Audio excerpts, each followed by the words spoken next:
नमस्कार, मेरा नाम मनीष झा है। टीवी 9 के डिजिटल प्लेटफॉर्म पर आज मैं आपके सामने एक बेहद दिलचस्प मुद्दा लेकर आया हूं और वो मामला है अफगानिस्तान में तालिबान शासन के 5 साल। सोचिए, किसने यकीन किया था कि तालिबान अफगानिस्तान में 5 साल तक बिना किसी रुकावट के शासन कर लेंगे। किसे यकीन था कि तालिबान सरकार बहुत ही आराम से बिना किसी गतिरोध के आपस में लड़े मड़े कटे बगैर अफगानिस्तान की सत्ता को संभाल लेगी। लेकिन वो सब कुछ हुआ आखिर कैसे? कौन है वो लोग? कैसे उन्होंने सत्ता चलाई और उनका अड़ोस पड़ोस के देशों के साथ कैसा संबंध है? दुनिया उसे किस रूप में अब देख रही है? इन सब पर चर्चा करने के लिए मैं आज हाजिर हूं। लेकिन सबसे पहले हम उस तारीख को याद करते हैं और वो तारीख है 15 अगस्त 2021। वैसे तो 15 अगस्त हम सब के लिए एक गौरवपूर्ण दिन है। वो इसलिए भी क्योंकि 15 अगस्त को भारत को आज़ादी मिली थी। लेकिन 15 अगस्त 1947 जिस तरह से हमारे लिए एक ऐतिहासिक तारीख है, वैसे ही अफगानिस्तान के लिए एक ऐतिहासिक तारीख बनी 15 अगस्त 2021, जब तालिबान ने काबुल पर कब्जा जमाया और उस वक्त अफगानिस्तान की मौजूदा सरकार के राष्ट्रपति अशरफ गनी को काबुल छोड़कर विदेश भागना पड़ा था। और तब से लेकर लगातार ये अंदेशा जताया जा रहा था कि तालिबान अफगानिस्तान में रूल कर पाएंगे या नहीं। क्या ऐसा तो नहीं होगा कि उनके धड़ों के बीच में आपस में फूट आएगी? लेकिन आज जब मैं 15 अगस्त 2021 की वो बात कह रहा हूं आपसे, तो सबसे पहले याद करिए उस दिन का मंजर, जब काबुल में तालिबान की एंट्री होती है और लगभग 20 साल तक जो अमेरिकी फौज अफगानिस्तान में जमी हुई थी, लगातार बमबारी कर रही थी, हजारों लोग मारे गए थे, लाखों लोग बेघर हो गए थे, उस अमेरिकी फौज को $8 बिलियन के अपने हथियार छोड़कर जान बचाकर भागना पड़ा था। याद करिए काबुल एयरपोर्ट का वो मंजर, जब उस वक्त हजारों की संख्या में लोग एयरपोर्ट पर आए थे और प्लेन में किस तरह से चढ़ गए थे। बल्कि बहुत सारे लोग तो उस वक्त जो उस एयरपोर्ट से जाने वाले प्लेन के, अगर आपको कहूं तो पहिए से लेकर पंखे तक सब पर लटके हुए दिखाई दे रहे थे, क्योंकि उस वक्त उन्हें लग रहा था कि पता नहीं तालिबान ने अब काबुल पर कब्जा जमाया है तो अब क्या होगा। लेकिन आज 5 साल बाद जब पलट कर आप देखते हैं तो आपको लगता है कि तालिबान सरकार ने 5 साल में अफगानिस्तान में सबसे पहले एक सुरक्षा दी, स्थिरता दिया, और जो दशकों से जो गृह युद्ध चल रहा था वो खत्म हो गया। ये उस तालिबान शासन की सबसे बड़ी उपलब्धि है और इसके लिए तालिबान के प्रमुख अखुंजादा साहब बधाई के पात्र हैं। तो सबसे पहले हम इस बात की चर्चा करते हैं कि आखिरकार जब वो सरकार बनी तो उनके सामने चुनौती कैसी थी और क्या उस चुनौती में वो कामयाब हुए, क्योंकि उसी के आधार पर आप इस बात का परीक्षण कर पाएंगे कि तालिबान सरकार के 5 साल कैसे रहे, क्या बेहाल था या बेमिसाल था।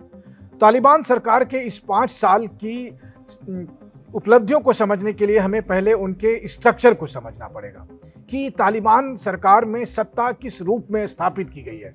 तो देखिए, नॉर्मली जो पश्चिमी देशों का मॉडल है, जो दुनिया के अधिकांश देशों में दिखाई सुनाई देता है, जिसके तहत एक राष्ट्रपति होते हैं, एक प्रधानमंत्री होते हैं या फिर विदेश मंत्री, रक्षा मंत्री वगैरह वगैरह, उस डेमोक्रेटिक सेटअप के हिसाब से तालिबान की सरकार नहीं बनाई गई थी। बल्कि तालिबान की सरकार कमोबेश अगर मैं कहूँ तो बहुत हद तक उनका मॉडल ईरानियन मॉडल था, ईरानियन मॉडल से थोड़ा प्रभावित। हालांकि चूंकि ईरानियन मॉडल पिछले 47-48 साल में जिस तरीके से चला है, उसने अपनी एक, आप कह सकते हैं कि एक प्रमाण दिया है कि वो किस सफलता के साथ चल रहा है। लेकिन बहुत हद तक उसका मिक्सर था तालिबान सरकार में भी। वो इसलिए क्योंकि तालिबान सरकार में प्राइम मिनिस्टर तो मोहम्मद हसन अखुंद को बनाया गया। जो फर्स्ट डिप्टी प्राइम मिनिस्टर है वो मुल्ला अब्दुल गनी बरादर साहब बने।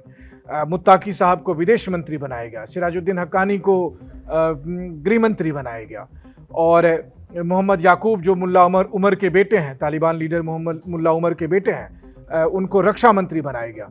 लेकिन दिलचस्प बात यह है कि मैं जिन लोगों का आपको नाम कह रहा हूं, 2021 से पहले तक वो अमेरिका के लिस्ट में दुनिया के सबसे खूंखार टेररिस्ट कहे जाते थे।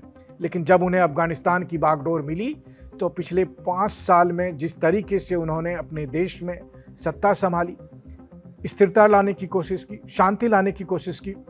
जो लोग पहले बंदूक के सहारे शासन कर रहे थे, उन लोगों ने कोशिश की कि अपने मुल्क में अमेरिका के जाने के बाद जो अस्थिरता आई है उसको नियंत्रित किया जाए और पूरे अफ़गानिस्तान में एक शांतिपूर्ण शासन की स्थापना की जाए। उसमें बहुत हद तक वो कामयाब हुए। हाँ, ये बात ज़रूर है कि आप उसे क्लीन चिट हर मामले में नहीं दे सकते।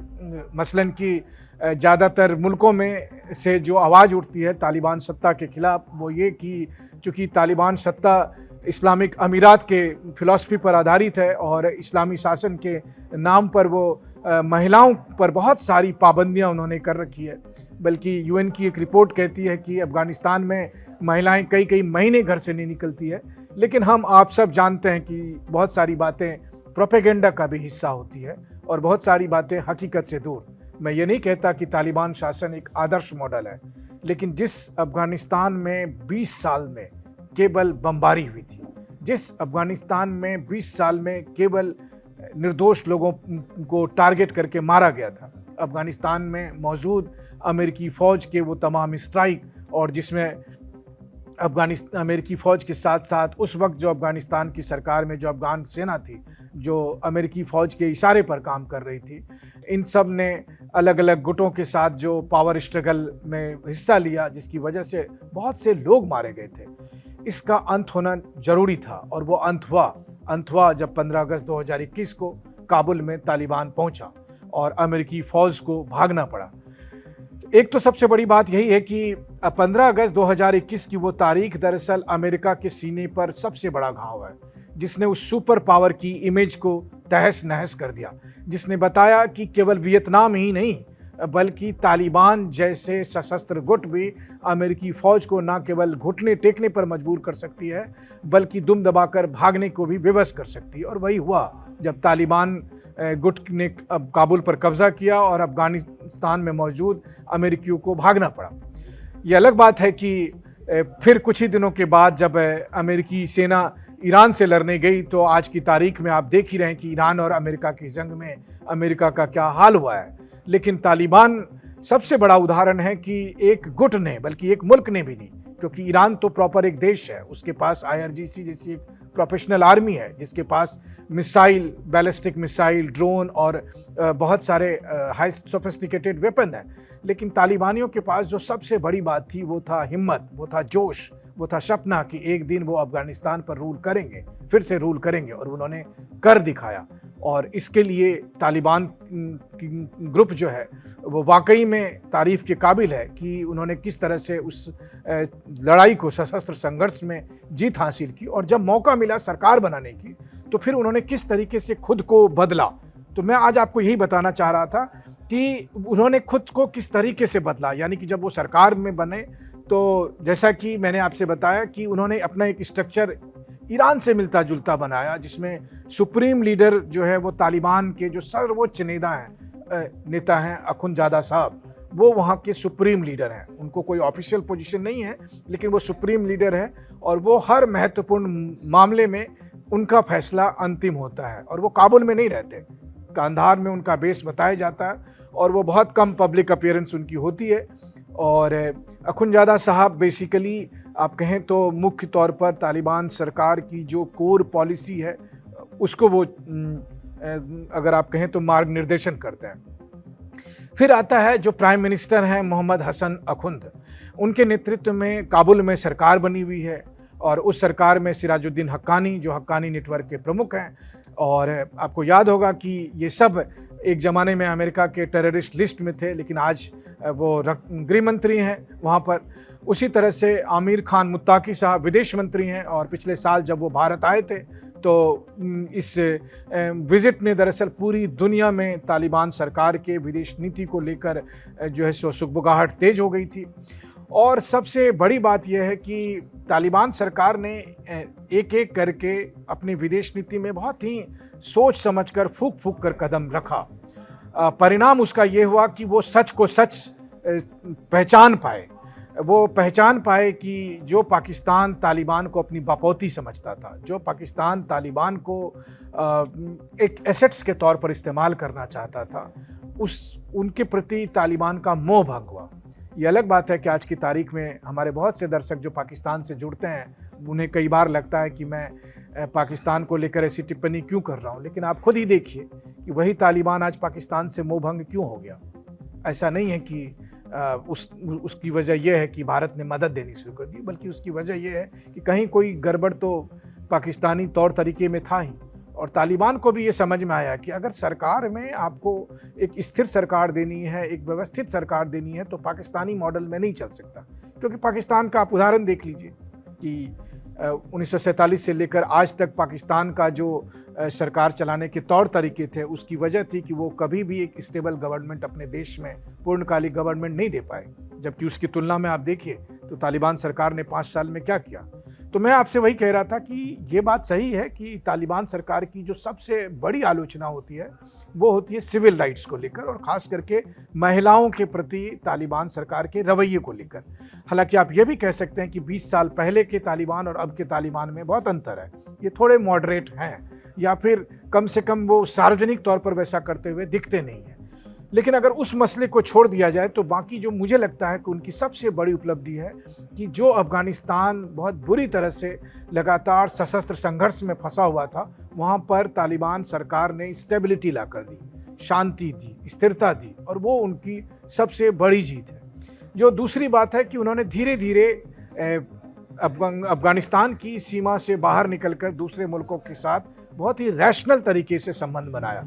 रैशनल तरीका इसलिए क्योंकि उन्हें जब पाकिस्तान से डील करना था तो उन्हें पता था कि पाकिस्तान की मंशा क्या है, और फिर वो पाकिस्तान के साथ उसी हिसाब से चल रहे हैं। और उसी का परिणाम आप देखिए कि आज की तारीख में जब तालिबान पाकिस्तान की जी हजूरी करने को तैयार नहीं है, तो डूरन लाइन के नाम पर किस तरह अफ़गानिस्तान और पाकिस्तान के बीच लगातार संघर्ष देखने को सीमा पर मिल रहा है। तो ये अफ़गानिस्तान और पाकिस्तान के बीच मौजूदा स्थिति है जिसके बारे में आप जानते हैं।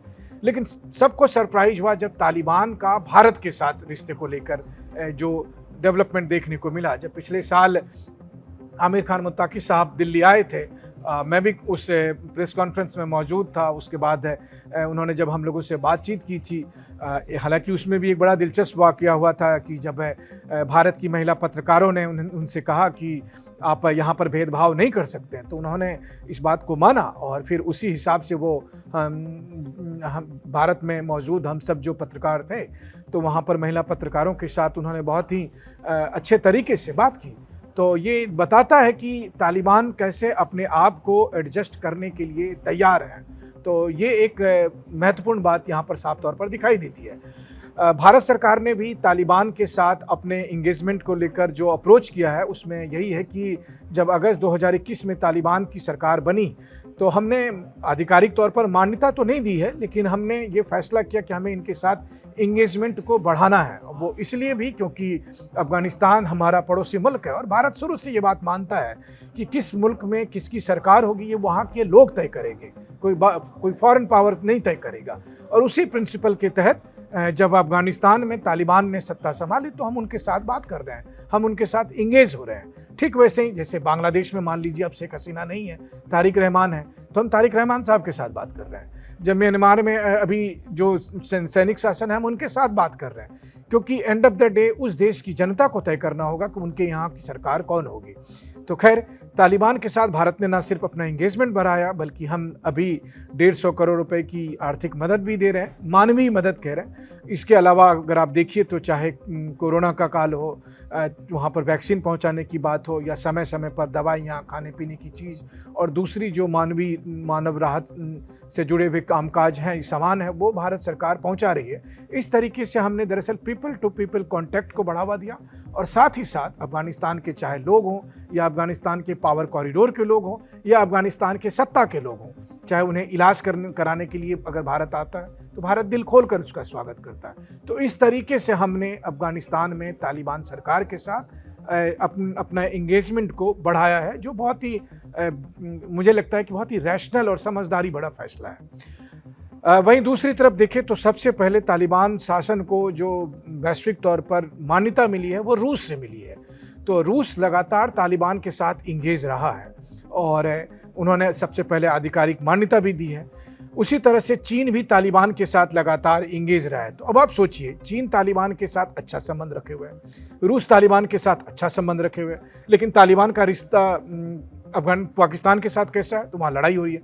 आज की तारीख में सिर्फ और सिर्फ पाकिस्तान एक ऐसा मुल्क है जिसके साथ तालिबान की लड़ाई हो रही है, बाकी किसी के साथ नहीं। तो इसी से आप अंदाज़ा लगा सकते हैं कि इनका रिलेशनशिप कैसा है। वहीं दूसरी तरफ भारत के साथ पॉजिटिव तरीके से संबंध दोनों साइड ने आगे बढ़ाया है। ये एक बहुत बड़ी और महत्वपूर्ण बात है। जो तीसरी सबसे महत्वपूर्ण बात है वो ये कि इसके बावजूद कि तालिबान में भी अलग अलग गुट थे, उन सब गुट के बीच में भी मतभेद थे, लेकिन उन लोगों ने अपने उस मतभेद को मनभेद बनने नहीं दिया। ऐसा नहीं कि वो आपस में गैंग वॉर करते रहे। और ये मुझे तालिबान सरकार की दूसरी बड़ी उपलब्धि दिखाई देती है। पहली उपलब्धि मैंने आपको बताया कि पिछले 20 साल से जो वहाँ लड़ाई, बमबारी, मार काट सब चल रही थी, उसको ख़त्म करके, वो गृहयुद्ध ख़त्म करके जिस तरह से तालिबान सत्ता ने काबुल से लेकर और कांधार और हेरात और तमाम दूर दूर के प्रांतों पर भी अपने शासन को स्थापित किया, ये उनकी पहली उपलब्धि थी कि गवर्नेंस ला कर दिया। जो दूसरी बड़ी उपलब्धि उनकी थी वो उपलब्धि यहाँ पर अगर आप देखें तो जो दूसरे मुल्कों के साथ उन्होंने रैशनल तरीके से अपने संबंध को स्थापित करने की कोशिश की। और जो तीसरी सबसे बड़ी उपलब्धि थी कि तालिबान के अलग अलग गुटों में जो आपस में मतभेद था, उस मतभेद को उन्होंने साइड किया और सब ने मिलकर इस देश के लिए, अपने लोगों के खातिर ये आगे बढ़ने का फैसला किया। मुझे लगता है कि 5 साल में अफगानिस्तान जैसे मुल्क में यहाँ तक पहुँच पाना ये कम बड़ी उपलब्धि की बात नहीं है। आप सोच रहे होंगे कि मैं आज तालिबान की तारीफ के कसीदे क्यों कर रहा हूँ। मैं हमेशा ये कहता हूँ कि किसी भी मुल्क में सत्ता कौन होगी ये उस मुल्क की जनता तय करेगी, और जो सत्ता में बैठे लोग हैं उनकी नीयत क्या है। तो एक बात तो साफ तौर पर है कि अभी तक जो वो आगे बढ़ रहे हैं उसमें उनकी तारीफ़ की जानी चाहिए, उनका हौसला अफजाई करना चाहिए, और तालिबान सरकार इसके लिए वाजिब हक रखती है। जो दूसरी बात आती है कि अब इसके आगे क्या। हाँ, अगर उसके आगे उन्होंने दुनिया के हिसाब से थोड़े और वो उदारवादी चेहरे के साथ आए, थोड़ा उन्होंने अपने अप्रोच को और बेहतर किया। जैसा कि मैंने आपको बताया कि जब तालिबान शासन के विदेश मंत्री भारत आए थे तो उन्होंने महिला पत्रकारों के साथ बात की थी और आमने सामने बैठकर बात की थी। तो उसी तरह से अगर अफ़गानिस्तान की महिलाओं को, अफ़गानिस्तान की लड़कियों को भी उनका हक मिल सके, उनको शिक्षा में, आर्थिक मामलों में उनकी पार्टिसिपेशन हो सके, तो मुझे लगता है कि तालिबान सरकार के नेक्स्ट 5 ईयर में अगर वो ऐसा कर पाए तो ये सबसे बड़ी उपलब्धि होगी। उनको इस मामले में गंभीरता से सोचना चाहिए और मुझे लगता है कि उससे उनकी इमेज दुनिया भर में बेहतर होगी। वहीं दूसरी तरफ है, आप ये देखिए कि उन्होंने अमेरिका के साथ लगातार दूरी बनाए रखी। और एक महत्वपूर्ण बात यह भी है कि अमेरिकी सेना ने जो $8 बिलियन के हथियार रखे थे उसे वो अब खुद जमकर इस्तेमाल कर रहे हैं, और कई बार तो वो पाकिस्तानी सेना के खिलाफ इस्तेमाल कर रहे हैं। तो ये एक वाकई में दिलचस्प बात है। लेकिन खैर, युद्ध से अलग अच्छी बात यह है कि तालिबान शासन ने जिस तरह से 5 साल में सत्ता को आगे पॉजिटिव डायरेक्शन में बढ़ाया, ये अपने आप में एक बड़ी उपलब्धि उनके लिए है और उन्हें इस बात के लिए बहुत बहुत मुबारकबाद। हम उम्मीद करते हैं कि तालिबान शासन का जो अगला 5 साल होगा वो अफ़गान लोगों के लिए और बेहतरी लाएगा। तो बस आज के लिए बस इतना ही। मुझे दीजिए इजाज़त। शुक्रिया।